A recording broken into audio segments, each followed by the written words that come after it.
সকালে কলকাতা সহ গোটা গাঙ্গেয় দক্ষিণবঙ্গের আকাশ দেখে নিশ্চয়ই বুঝতে পারছেন আজ হাওয়া বদল হয়েছে। হাওয়া বদলটা প্রত্যাশিত ছিল, কারণ বিগত প্রায় 3 থেকে 4 দিন অসহ্য গরমে পশ্চিমাঞ্চলের জেলাতে তৈরি হয়েছিল তাপপ্রবাহের পরিস্থিতি।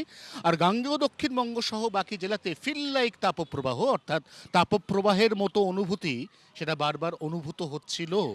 এই অবস্থায় আজ কলকাতা সহ লাগোয়া জেলাগুলোর আকাশ বলে দিচ্ছে এখানে বজ্রগর্ভ মেঘের আনাগোনা চলছে।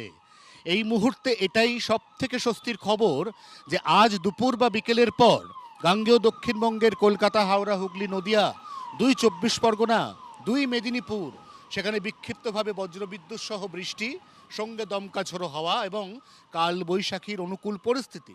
উত্তরবঙ্গের উপরের দিকের জেলা সেখানে এমনি বৃষ্টি চলছে। উত্তরবঙ্গের বৃষ্টি মে মাসের 1 তারিখ পর্যন্ত এভাবেই চলবে।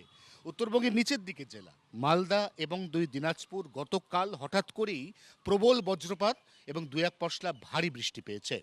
আজও মালদা এবং 2 দিনাজপুর অর্থাৎ উত্তরবঙ্গের গোটাটাই বিক্ষিপ্তভাবে হালকা মাঝারি বৃষ্টি পেতে চলেছে।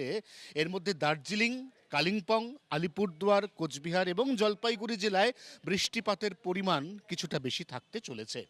এবার চলে আসি গাঙ্গেয় দক্ষিণবঙ্গের প্রথম জেলা মুর্শিদাবাদ, তার লাগোয়া জেলা বীরভূম এবং তারপরে বাঁদিকে পশ্চিমাঞ্চলের জেলা বাঁকুড়া, পুরুলিয়া, পশ্চিম বর্ধমান, পশ্চিম মেদিনীপুর এবং ঝাড়গ্রামের কথায়। এই জেলাগুলিতেও আজ দুপুর বা বিকেলের পর বজ্রবিদ্যুৎ সহ বৃষ্টিতে এখানকার তাপপ্রবাহের পরিস্থিতি থেকে সাময়িক নিষ্কৃতি পাবেন মানুষ। এই তাপপ্রবাহের পরিস্থিতি অন্তত মে মাসের 2 বা 3 তারিখ পর্যন্ত আর আসছে না, যার অর্থ 4 মে 2026 সালের বিধানসভা নির্বাচনের মেগা ফলাফলের দিন। সেদিনও কিন্তু আবহাওয়া পরিস্থিতি মোটের ওপর অনুকূল থাকবে এবং সেদিন রাজ্যের কোথাও তাপপ্রবাহের কোনো পূর্বাভাস এখনও পর্যন্ত জারি করেনি আলিপুর আবহাওয়া দফতর।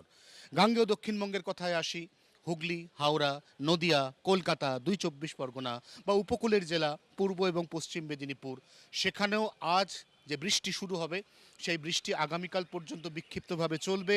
দিনের সর্বোচ্চ তাপমাত্রা যা গত কয়েকদিনে চরমে উঠেছিল তার থেকে 3 বা 4 ডিগ্রি তাপমাত্রা কমবে।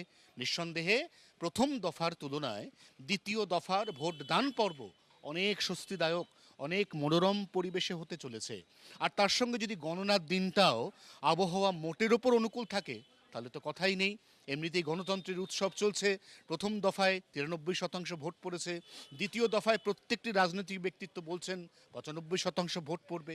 এই বিপুল ভোট দান এবং তারপরের ভোট গণনা পর্ব, সেখানে যদি অনুকূল আবহাওয়া পরিস্থিতি পাওয়া যায় তাহলে গোটা বিষয়টাতে একটা মধুরেণ সমাপয়েত ঘটতে চলেছে বলেই এখনো পর্যন্ত পূর্বাভাস আলিপুর আবহাওয়া দফতরের।